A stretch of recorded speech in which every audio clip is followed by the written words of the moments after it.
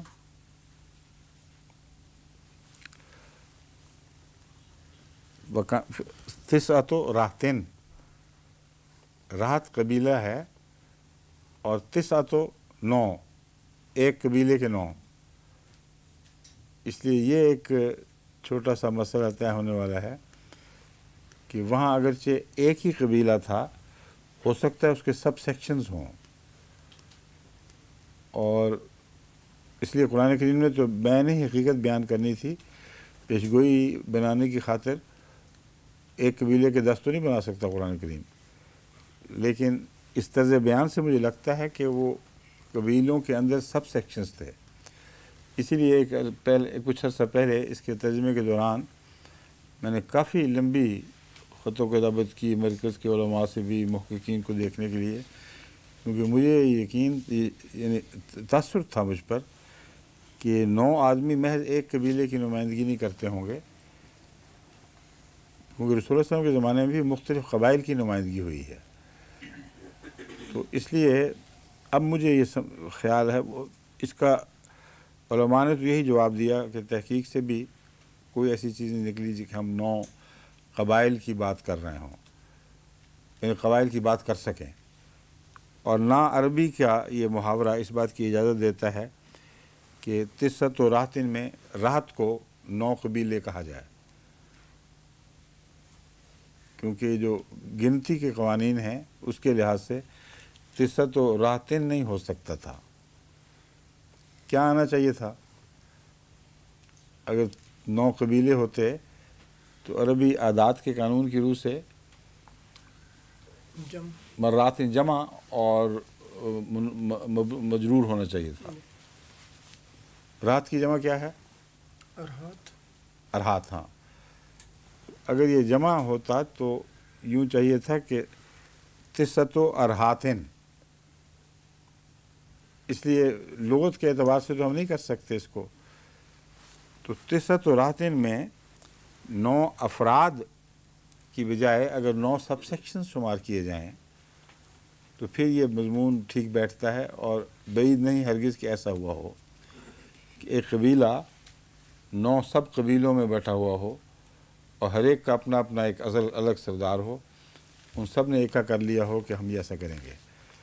اور یہ واقعہ پھر دوبارہ اسلام میں اول دور میں بھی رونما ہوا ہو، اور وہ ہے، یہ کہہ رہے ہیں کہ واقعتاً اتنا ہی تھا، اور بعد کے دور میں بھی مجھے خیال یہ بلکہ یقین ہے کہ اس قسم کی پیشگوئیاں بار بار پوری ہونے والی ہوا کرتی ہیں. ہاں، یہ 9 مولوی تو ہوتے تھے اکٹھے، یاد آ گیا مجھے. قومی اتحاد جو تھا 9 ستارے. ہاں، 9 ستارے قومی ہو ٹھیک ہے جی. تو واقعتاً یہ ہوا ہے، جن کو ستارے کہتے ہیں ان کا نام جو مرضی رکھ لیں، لیکن وہ تھے نحوست کے ستارے، اور 9 تھے. 9 کی خبریں تو کافی آیا کرتی تھی اخبار میں ان دنوں میں. ہیں 9 ستارے ڈب گئے سارے. کیا 9 ستارے ڈب گئے سارے، یہ کس نے؟ یہ نعرہ تھا اس دنوں میں کن کا؟ مخالفین کا. مخالفین کا. اچھا. تو پھر وہی 9 والی بات ہی ہے، وہ سب سیکشنز تھے. یہ امت وحدہ بنے ہوئے ہیں نا، پھر آگے ان کی سب سیکشنز بنے ہوئے ہیں. تو ان میں سے بھی سب سیکشنز تھے جن کے 9 نمائندے حضرت صالح کے خلاف سازش میں اکٹھے ہو گئے. ولا یصلحون، یہ ان کی خاص صفت ہے، کسی قیمت بھی اصلاح نہیں کریں گے، اصلاح پذیر نہیں ہو سکتے. قالوا تقاسموا باللہ لنبیتنہ واہلہ ثم لنقولن لولیہ ما شہدنا مہلک اہلہ وانا لصادقون. انہوں نے یہ ترکیب سوچی کہ قسمیں کھاؤ اللہ کی، لنبیتنہ، کہ ضرور ہم اس کے گھر شب خون ماریں گے. نبیت کا مطلب ہے ہم رات کے وقت حملہ کریں گے. پھر یہ کہہ دیں گے اس کے ولی سے، ما شہدنا مہلک اہلہ، ہم نے تو یہ جو واقعہ ہے ہلاکت کا اس کو دیکھا ہی نہیں، ہمیں تو پتہ ہی کچھ نہیں. وَإِنَّا لَصَادِقُونَ، اور یقیناً ہم سچ بولنے والے ہیں۔ یہ اس لیے بھی اہم ہے کہ اس کو پیشگوئی سمجھا جائے، کیونکہ واقعتاً حضرت صالح کے وقت یہ ہوا نہیں، ارادہ کیا تھا لیکن اس پر عمل نہیں کر سکے۔ عمل ہوا ہے اونٹنی کے کھونچیں کاٹنے والا، تو صاف پتہ چل رہا ہے کہ یہ ان کا عہد اکٹھے ہونا یہ تاریخی ہونے والے واقعہ کی حیثیت سے پیش نہیں کیا جا رہا، بلکہ ایک پیشگوئی کے رنگ کے طور پر ہے کہ آئندہ ہو جائے گا، جو پہلے نہیں ہو سکا آئندہ ایسا ہی ہونا ہے۔ اپنے دور میں تو ہم دیکھ چکے ہیں کہ واقعتاً ہو گیا ہے۔ یہ نیتیں ان کی احمدیوں کے اوپر شب خون مارنے کی تھیں، یہ جو اکٹھے ہوئے تھے نا، یہ فساد کی نیت سے اکٹھے ہوئے تھے، اور سیاست میں بھی شب خون مارنے کی نیت ہوگی ان کی، لیکن دراصل ان کی تمام سازشوں میں ہمیشہ فساد برپا کر کے تمام تر توجہ احمدیوں کے خلاف منتقل پھیرنا اور پھر اس سے سیاسی فائدہ اٹھانا، یہ ان کا طریقہ کار ہے۔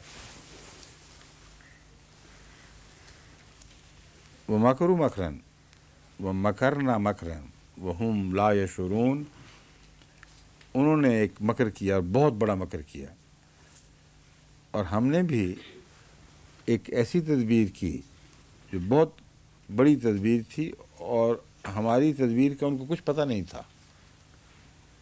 اب یہ ایک دلچسپ بات ہے اس میں کہ اللہ تو ان کے مکروں سے واقف ہے، اس لیے مکر ہمیشہ تب نقصان پہنچاتا ہے اگر اس میں سرپرائز کا ایلیمنٹ ہو۔ تبھی وہ کہہ رہے تھے نا رات کے وقت ہم چھاپا ماریں گے، تو اللہ تعالیٰ فرما رہا ہے کہ وہ تو ان کا مکر تمہارے سامنے تھا، اس لیے ہمیں کیسے نقصان پہنچا سکتے تھے، مگر جو ہم نے کیا ہے اس کا ان کو کچھ پتہ نہیں، کیا آئے گا، کب آئے گا، کیسے آئے گا۔ فانظر کیف کان عاقبۃ مکرہم، پھر دیکھ کہ ان کے مکر کا انجام کیا ہوا، یہی نا کہ انا دمرناہم وقومہم اجمعین، کہ ہم نے ان کو اور ان کی قوم کو تمام تر کو ہلاک کر دیا۔ اب ان کے مکر کا انجام جہاں تک اس پر عمل درآمد کا تعلق ہے وہ تو کوئی نہیں تھا، لیکن مکر کا نتیجہ یہی تھا جو اللہ تعالیٰ بیان فرما رہا ہے، انا دمرناہم وقومہم اجمعین، ہم نے ان سب کو تمام تر کو ہلاک کر دیا۔ فتلک بیوتہم خاویہ، یہ ہیں ان کے گھر جو چھتوں کے بل گرے پڑے ہیں، بما ظلموا، اس وجہ سے جو انہوں نے ظلم کیا۔ اصل میں خاویہ ہے ویران، چھتوں کے بل گرنے کا دوسری قوم کے ساتھ ذکر ہے، وہ کون سی تھا؟ اسی کے ساتھ کہیں اور ذکر آیا ہوا ہے؟ کیوں جی؟ چھتوں کے بل گھر گرے پڑے ہیں، یہ سمود یا عاد کے ساتھ سے ذکر ہے، یہ مجھے اب یاد نہیں رہا، مگر یہاں وہ چھتوں والا محاورہ نہیں، وہ چونکہ میرے ذہن میں تھا اس لیے میں نے وہ کہہ دیا۔ خاویہ تو صرف ویران کو کہتے ہیں، کیوں جی مومن صاحب؟ چھت سے گرنے کو تو نہیں خاویہ کہتے نا؟ خوا گرنے کے معنی میں تو ہے ہوا، خوا، ہوا بھی اور خوا بھی ہے کے ساتھ، ہوا تو ہے ہی نہ، گرنے کے معنی بھی رکھتا ہے وہ۔ میں خوا کی بات کر رہا ہوں۔ اچھا، تلک بیوتہم خاویۃ بما ظلموا، اسی لیے میں نے پوچھ رہا ہوں کہ محض ویرانی کے معنی ہیں، ویرانی کے معنی بھی ہیں، خاویہ کے معنی ہیں، وہ تو بات- یا گرنے کے، یا دونوں کٹھے پھر ہوں گے، جی دونوں لگتا ہے۔ تو یہ گرے پڑے ویران گھر کہہ سکتے ہیں ہم۔ بس یہ ہیں ان کے گرے پڑے کھنڈر بنے ہوئے ویران گھر، بما ظلموا، اس وجہ سے کہ انہوں نے ظلم کیا۔ ان فی ذلک لآیۃ لقوم یعلمون، اس میں ان لوگوں کے لیے جو علم رکھتے ہیں بہت بڑا نشان ہے۔ اب علم کا کیا تعلق ہے اس میں؟ ان لوگوں کے لیے جو علم رکھتے ہیں بہت بڑا نشان ہے۔ عقل رکھتے ہیں نہیں فرمایا، فکر رکھتے ہیں نہیں فرمایا، بلکہ علم رکھنے کی شرط کے ساتھ اسے نشان قرار دیا ہے۔ اس کی وجہ یہ ہے کہ یہ جو نشانی دی گئی ہے یہ اکثر لوگوں کے علم میں نہیں ہے، کہ کون سی بستیاں ہیں، کب یہ زیر زمین دفن ہو گئیں، اور جب علم ہی کچھ نہیں تو نشان کیسے بن سکے گا؟ اس لیے وہ اہل علم جو پرانی قوموں کو ان کے آثار قدیمہ کھود کر نکال کر معلوم کرتے ہیں ان کے ساتھ کیا ہوا، کیا ان کی عاقبت تھی، تو ان کے لیے نشان ہوتا ہے۔ تو ثابت ہوا کہ اس زمانے میں، رسول اللہ صلی اللہ علیہ وسلم کے زمانے میں، ان بستیوں کے متعلق خدا تعالیٰ نے فیصلہ کیا تھا کہ کوئی زمانہ ضرور آئے گا جب یہ کھود کر نکالی جائیں گی اور ان کے متعلق سب کچھ معلوم ہو جائے گا کہ کیا لوگ تھے، کیا کیا کرتے۔ آج کل یہ دور شروع ہیں۔ دوسرا اس کا بات کا امکان ہے کہ عربوں میں سے کچھ صاحب علم لوگوں کو معلوم تھا کہ ان کی بستیاں کہاں تھیں، اور ایسے واقف لوگ بعض دفعہ قافلوں کو بتایا بھی کرتے ہیں جب وہاں سے گزر ہو کہ وہ علاقہ ہے جہاں یہ فلاں قوم آباد تھی۔ تو جو علم ہے اس کے ساتھ ہی عبرت کا تعلق ہے، ورنہ ایسا واقعہ نہیں ہے جو از خود صرف سننے سے عبرت پیدا ہو۔ جو دیکھنے کی عبرت ہے وہ سننے کی عبرت سے بہت زیادہ ہوا کرتی ہے۔ اس لیے خاص طور پر فرمایا آیتاً، یہاں مراد ہے بہت بڑا نشان، یعنی اگر وہ دیکھیں تو پھر ان کو سمجھ آئے گی کہ کتنا بڑا واقعہ گزر گیا ہے۔ جو آپ نے فرمایا کہ ہو سکتا ہے عربوں کو پتہ ہو، ہاں، پچھلی سورہ فرقان میں اس کا تھوڑا سا اشارہ تو ملتا ہے، وَلَقَدْ أَتَوْا عَلَى الْقَرْيَةِ الَّتِي أُمْطِرَتْ مَطَرَ السَّوْءِ ہاں، أَفَلَمْ يَكُونُوا يَرَوْنَهَا۔ بالکل ٹھیک ہے، وہی بس یہ انہی کا ذکر تھا۔ جی یہ بھی مطر کی بات ہو رہی ہے، مطر السَّوْء نہیں، مگر یہ سمود کا ذکر ہو رہا ہے وہاں، نہیں، واضح طور پہ نہیں۔ واضح طور پہ نہیں نا، تو پھر یہ نہ ثابت ہوا۔ وَعَادًا وَثَمُودَ وَأَصْحَابَ الرَّسِّ وَقَارُونَ، ہاں، سب کا ذکر ہے، جی پھر سمود بھی شامل ہے۔ جی تو صاف پتہ چلا کہ اس زمانے میں بھی ان لوگوں کی بستیوں میں سے کم کچھ بستیاں ایسی تھیں جو معروف تھیں، مگر سب کی نہیں، کیونکہ عاد کا تو اب پتہ چلا ہے جا کے، جب کھدائی ہوئی ہے آثار قدیمہ کی تو عاد کے مدفن اب معلوم ہوئے ہیں۔ اس سے پہلے تو انکار ہی کر دیا کرتے تھے کہ قرآن کریم میں یوں ہی فرضی قصے بنائے ہوئے ہیں۔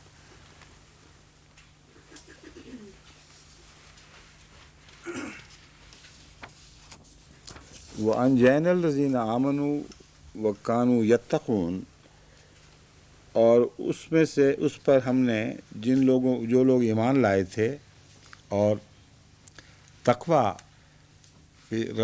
تقوی اختیار کیا کرتے تھے، کانوا یتقون، وہ متقی تھے، ہمیشہ متقی رہے، ان کو ہم نے نجات بخش دی۔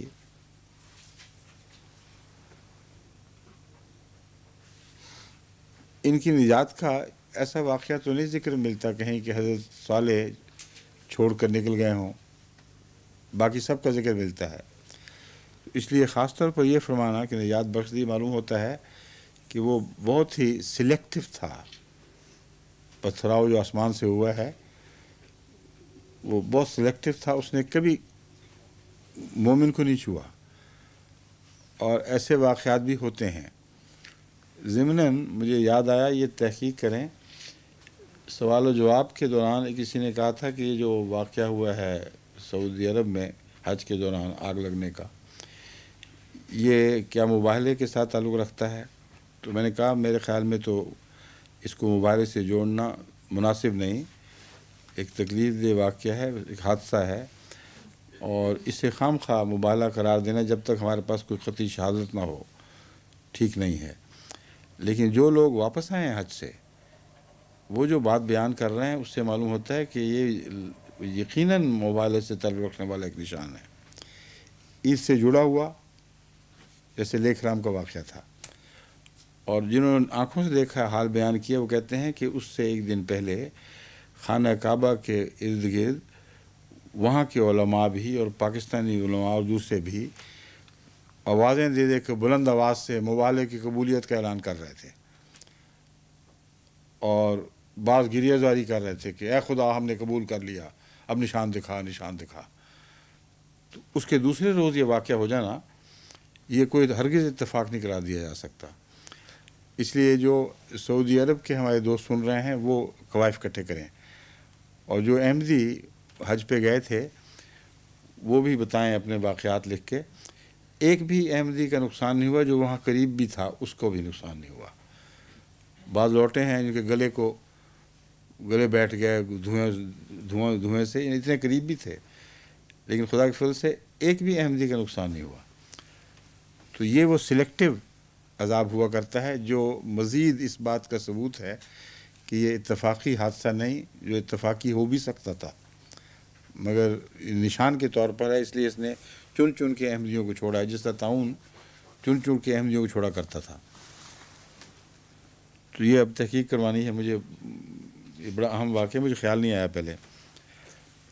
اَإِنَّكُمْ وَلُوطًا إِذْ قَالَ لِقَوْمِهِ أَتَأْتُونَ الْفَاحِشَةَ وَأَنْتُمْ تُبْصِرُونَ، اور لوط کو بھی یاد کرو، اذ قال لقومه، جب اس نے اپنی قوم سے کہا، أَتَأْتُونَ الْفَاحِشَةَ وَأَنْتُمْ تُبْصِرُونَ، کیا تم فاحشہ کرتے، فحش عادات میں مبتلا ہو،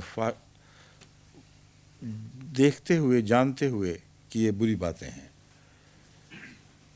بس فحشہ بے حیائی کے کاموں کو بھی کہتے ہیں عموماً، اور خاص طور پر ایسی بے حیائی کے لیے استعمال ہوتا ہے جو کنٹیجس ڈیزیز ہو، جس کے نتیجے میں بدیاں پھر پھیلنی شروع ہو جاتی ہیں۔ تبھی فحشاء نسبتاً کم درجے کا بھی گناہ معلوم ہو، فحشاء کے طور پر بہت بڑا گناہ بن جاتا ہے، کیونکہ وہ بیماری جو انسان اگلوں کو لگاتا پھرے، وہ اپنی ذات میں کم تر بھی ہو تب بھی پھیلنے والی بیماری ہونے کے لحاظ سے زیادہ نقصان دہ ثابت ہو جاتی ہے۔ تو وہ جو عادتیں ان کو تھیں وہ پھیلنے والی عادتیں ہیں، اور آج کے زمانے نے بھی گواہی دی ہے اس بات کی۔ یہ بیماری جب قوموں میں داخل ہو تو پھر تیزی سے بڑھنی شروع ہو جاتی ہے، اور باقاعدہ اس کے گروہ بن جاتے ہیں، اور وہی بیماری جو حضرت لوط کی قوم میں فحشاء بن گئی، وہی بیماری آج اتنی قوت پکڑ چکی ہے کہ باقاعدہ چرچ میں اس کو تقدس مل گیا ہے، اس بیماری کو تحفظ مل گیا ہے، کہ کوئی بھی حضرت مسیح کے چرچ کا خادم اگر اس بیماری میں مبتلا ہو جو لوط کی قوم کی تھی، تو ہرگز کوئی حرج نہیں ہے، وہ پھر بھی ہولی کا ہولی رہے گا۔ تو اس حد تک بے حیائی جب بڑھ جائے کہ اس کے اصولوں سے انحراف ہونے کے علاوہ ان اصولوں کے خلاف بغاوت ہو جائے، یہ جو مقام اب پہنچ گیا ہے، اس کا مطلب یہ ہے کہ ان کی سزا لازماً مقدر ہے، یہ بچ سکتے نہیں اب۔ اور پہلی جب باتیں جو قرآن کریم نے بیان فرمائیں وہ آئندہ کے لیے عبرت کے طور پر تھیں، تو یہ کیوں عبرت کے لیے نہ ہوگی؟ بس لازماً یہ بھی عبرت ہی کی خاطر بیان ہوئی ہے۔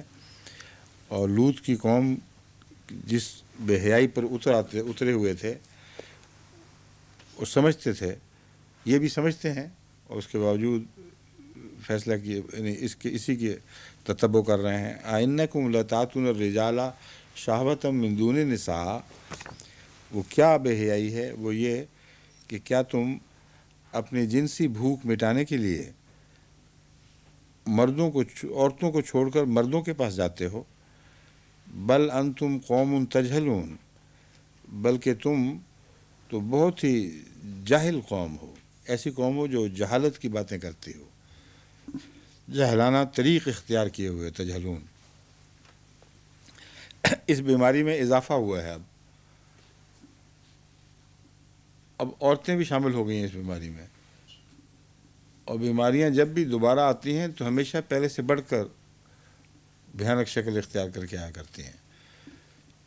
تو اگر پہلے کچھ جواز تھا بھی ان کے چھوڑے جانے کا، تو اب تو کوئی جواز دکھائی نہیں دیتا۔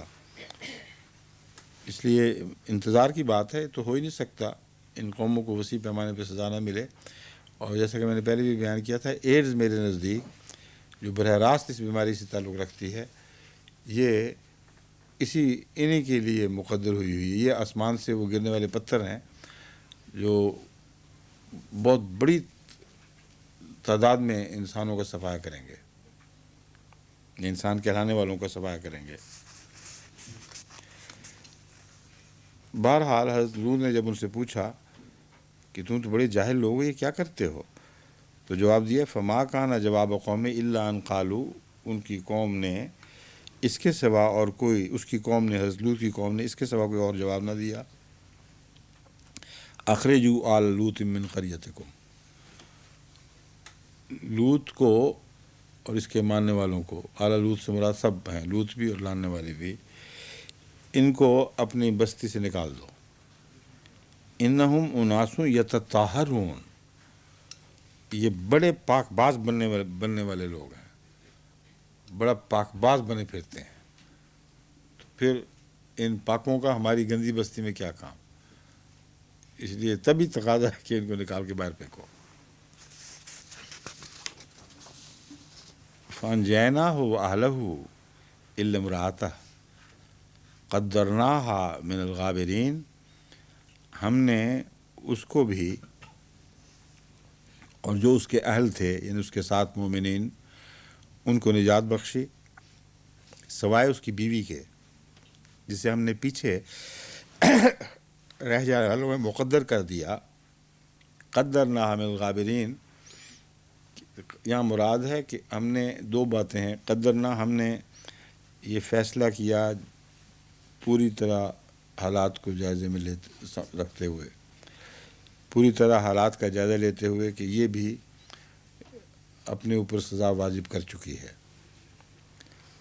دوسرا، ہم نے ایسا انتظام کیا کہ کسی وجہ سے وہ جا نہیں سکی تھی، یعنی اس کے پیچھے رہ جانے کو قدر کیا ہے، ورنہ عام حالات میں اس کو چل پڑنا چاہیے تھا ساتھ۔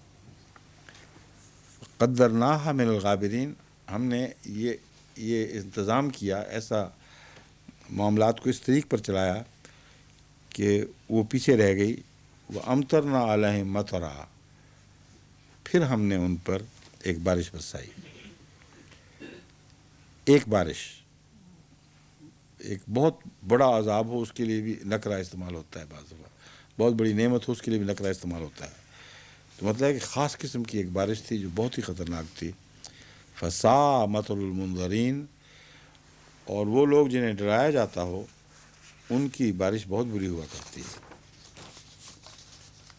قُلْ الْحَمْدُ لِلَّهِ وَسَلَامٌ عَلَىٰ عِبَادِهِ الَّذِينَ اصْطَفَىٰ اللّٰهُ خَيْرٌ عَمَّا يُشْرِكُونَ، تو کہہ دے الحمدللہ، سب تعریف اللہ ہی کے لیے ہے، وَالسَّلَامٌ عَلَىٰ عِبَادِهِ، اور اس کے بندوں پر سلام، الذین اصطفیٰ، ان بندوں پر جنہیں اس نے چن لیا ہے، اللہ خیر عما یشرکون، کیا اللہ بہتر ہے یا وہ جو اس کا شریک ٹھہراتے ہیں۔ امن خلق السماوات والارض وانزل لکم من السماء ماء، یا پھر وہ کون ہے جس نے آسمانوں اور زمین کو پیدا کیا؟ بہتر ہے، پہلا سوال ہے، اللہ بہتر ہے۔ من میں جو یا کا مضمون ہے وہ اس لیے ہے کہ یا پھر اس کا سوال کو اس رنگ میں بھی کرو، من خلق السماوات والارض، کہ وہ کون ہے جس نے آسمانوں کو اور زمین کو پیدا فرمایا، وانزل لکم من السماء ماء، اور تمہارے لیے آسمان سے پانی اتارا۔ اب وہ بارش جو تھی اس کے مقابلے پر ایک اور بارش کا ذکر ہوا ہے، اور فرمایا بارشیں تو احسان کی خاطر اتاری گئی تھیں، اسی لیے حضرت نوح نے بھی یہ کہا تھا کہ اگر تم توبہ کرو گے تو ایسی بارش اترے گی جو تمہارے گھر بار اندر باہر برکتوں سے بھر دے گی۔ تو مقصد اور ہے اور اس کا استعمال اور ہو رہا ہے، جس کی ذمہ داری ان قوموں پر ہے جنہوں نے خدا تعالیٰ کے فضل کو اس کے عذاب میں بدل دیا۔ امن خلق السماوات والارض وانزل لکم من السماء ماء فانبتنا به حدائق ذات بہجۃ،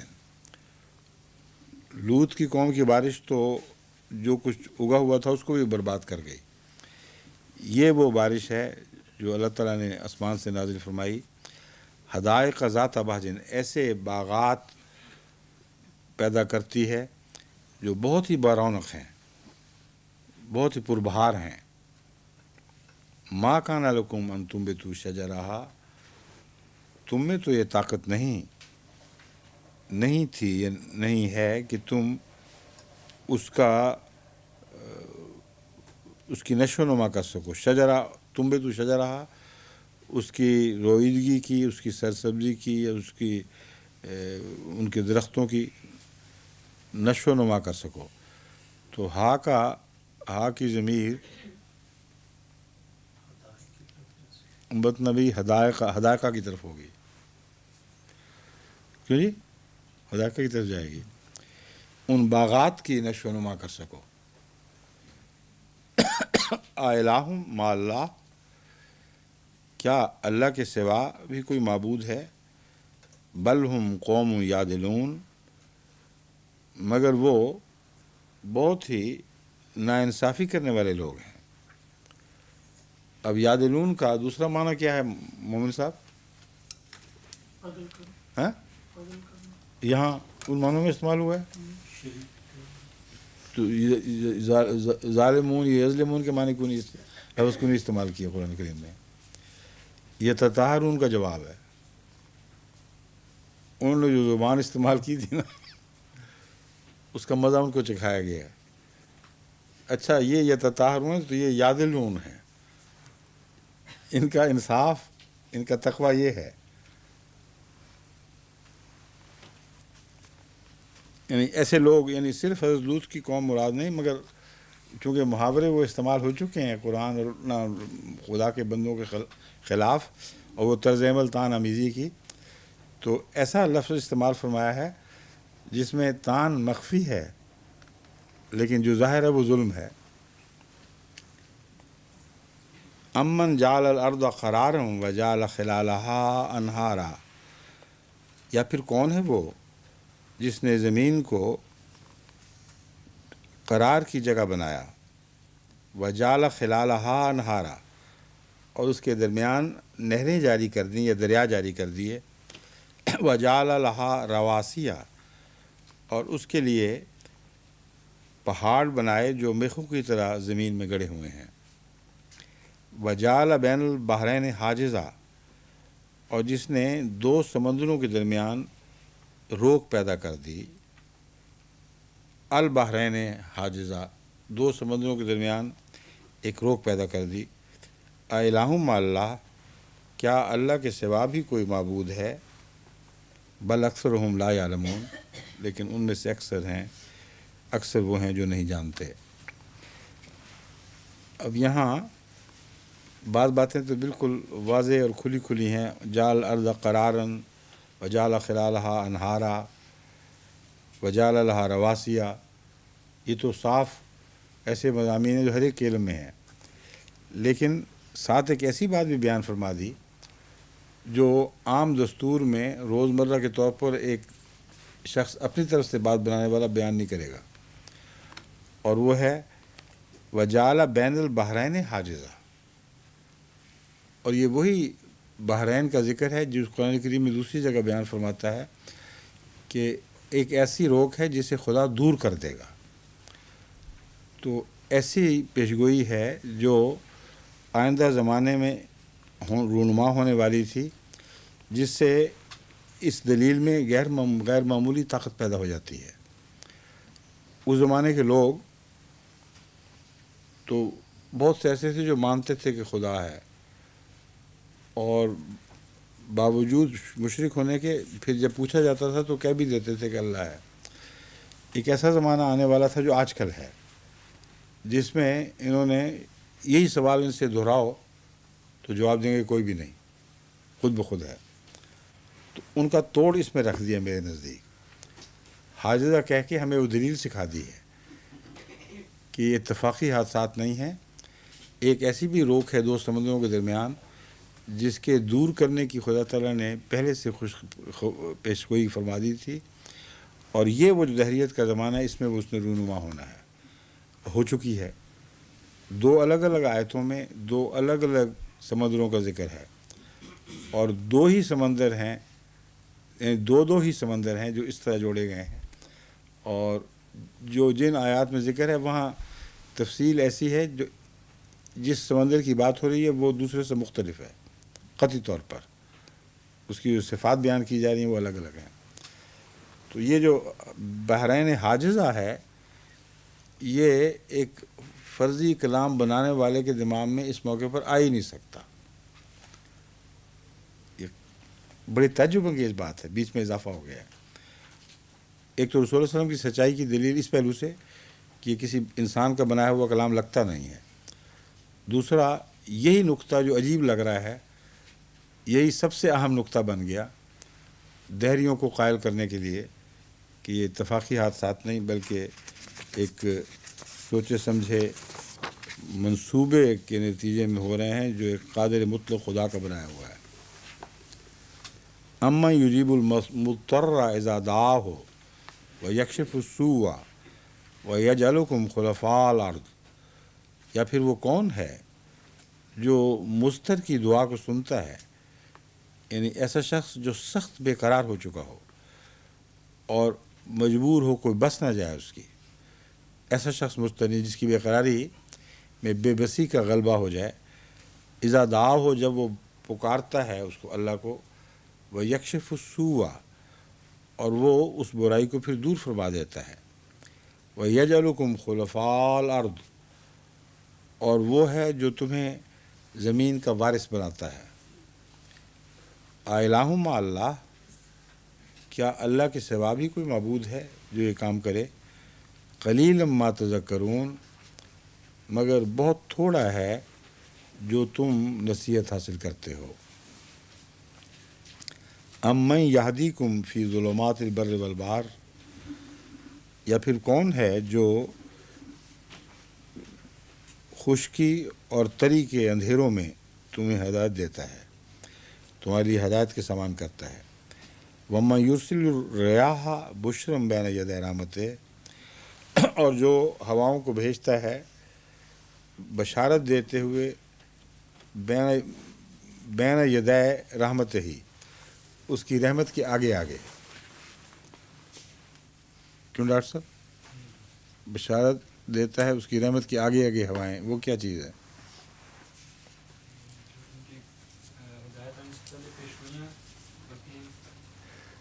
ہوائیں جب برساتی بادل اٹھ رہے ہوں اور لہکتی ہوائیں آتی ہیں تو صاف بتا دیتی ہیں کہ بہت مزے کی بارش ہونے والی ہے، مزاج ہی بدل جاتا ہے، ہوا کا رنگ ہوا کی خوشبو بدل جاتی ہے۔ اس لیے یہ وہ نقشہ ہے جو فرما رہا ہے کہ کون ہے جو پھر آنے والی بارشوں کو، جو رحمت کی بارشیں ہوتی ہیں، ان سے آگے آگے پھر خوشخبریوں کی ہوائیں بھی چلاتا ہے، انہی سے لوگ مست ہو جاتے ہیں ان ہواؤں کے اثر سے۔ الہ مع اللہ، کیا اللہ کے سوا بھی کوئی معبود ہے، یعنی اس کے علاوہ بھی کوئی معبود ہے؟ تعالی اللہ عما یشرکون، بہت بلند ہے اس سے، اللہ اس سے بہت بلند ہے جو وہ شرک کرتے ہیں۔ یہ ابھی وقت ہے نا؟ ہاں۔ افمن یبدأ الخلق ثم یعیدہ، امن یبدأ الخلق ثم یعیدہ، یا پھر وہ کون ہے جو تخلیق کا آغاز کرتا ہے؟ یبدأ اور لفظ ہے اور بدا اور لفظ ہے، بدا میں تخلیق کا آغاز مضمون کے اندر داخل ہے، اور بدا کا مطلب ہے شروع کرنا کوئی چیز بھی۔ تو بدا میں جو عین کے ساتھ بدا ہوتا ہے نا، اس میں تخلیق کا مضمون داخل ہے، اور جو بغیر اس کی حمزے والی بدا ہے اس میں صرف آغاز کے معنی ہیں۔ تو جب اس کو جوڑتے ہیں یبدأ الخلق تو بدی کے معنی بن جاتے ہیں، وہ جو تخلیق کا آغاز کرتا ہے، پہلی دفعہ اس کو کسی چیز کو وجود میں لاتا ہے، ثم یعیدہ، پھر اس تخلیق کے عمل کو دہراتا ہے۔ وَمَن یرزقکم من السماء والارض، اور کون ہے جو تمہیں آسمان سے اور زمین سے رزق عطا فرماتا ہے۔ الہ مع اللہ، کیا اللہ کے سوا بھی کوئی معبود ہے؟ قل ہاتو برہانکم ان کنتم صادقین، تو کہہ دے کہ اگر تم سچے ہو تو اپنی دلیلیں لاؤ۔ قل لا یعلم من فی السماوات والارض الغیب الا اللہ وما یشعرون ایان یبعثون، تو ان سے کہہ دے کہ آسمانوں اور زمین میں جو بھی ہے، من فی السماوات والارض الغیب، لا یعلم کا اثر من پہ چلے گا، نہیں جانتا غیب کو، من فی السماوات والارض، وہ جو آسمانوں میں یا زمین میں ہے، الا اللہ، سوائے اللہ کے، وما یشعرون ایان یبعثون، اور وہ نہیں جانتے کہ کب اٹھائے جائیں گے۔ اس کا مطلب یہ ہے کہ جو بھی من کے تابع ہے وہ ہمیشگی کا وجود نہیں ہے، اور اس پہلو سے وہ جو آسمان پر بسنے والی مخلوقات ہیں وہ چونکہ ذکر فرما دیا گیا ہے، وہ فرشتے ہی ہو سکتے ہیں۔ اس کا مطلب ہے کہ فرشتوں کے متعلق بھی غیر منقطع مسلسل ازل کی زندگی ممکن نہیں ہے۔ کوئی ایسا وقت ضرور اللہ تعالیٰ لے کر آتا ہے زمین و آسمان پر جس میں توحید کے سوا کچھ بھی باقی نہیں رہتا۔ چنانچہ یہ آیت تو اسی طرف اشارہ فرما رہی ہے، قل لا یعلم من فی السماوات والارض الغیب الا اللہ وما یشعرون کا مضمون من کی طرف ہی جائے گا۔ ایان یبعثون، کیوں جی اس کے سوا کوئی اور ضمیر بنتی ہے اس کی؟ جو من کے تابع گروہ ہے، وما یشعرون کی ضمیر ان کے سوا کسی اور طرف جا سکتی ہے یہاں؟ وہی ہے نا۔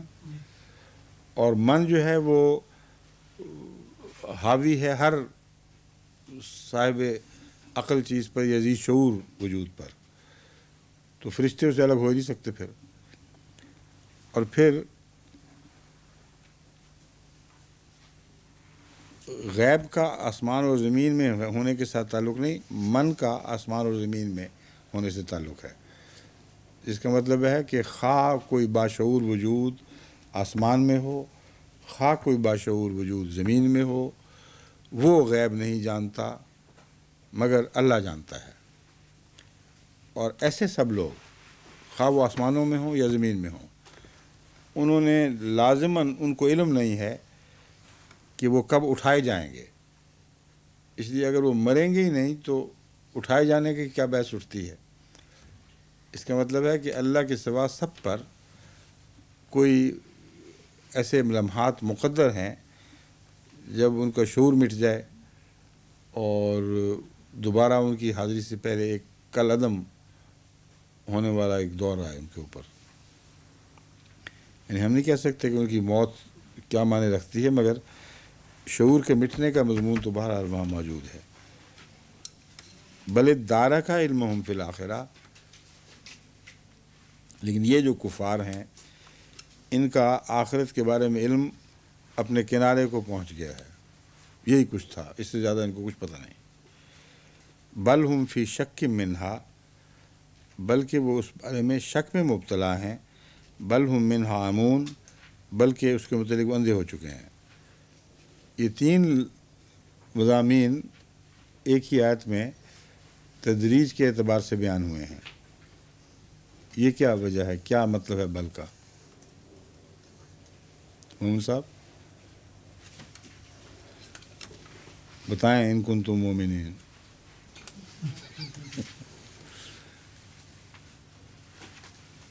ہیں جی؟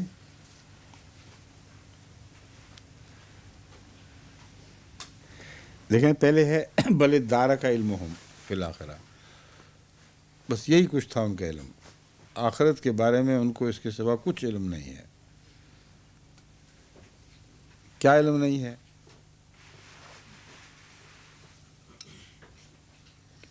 کب اٹھائے جائیں گے؟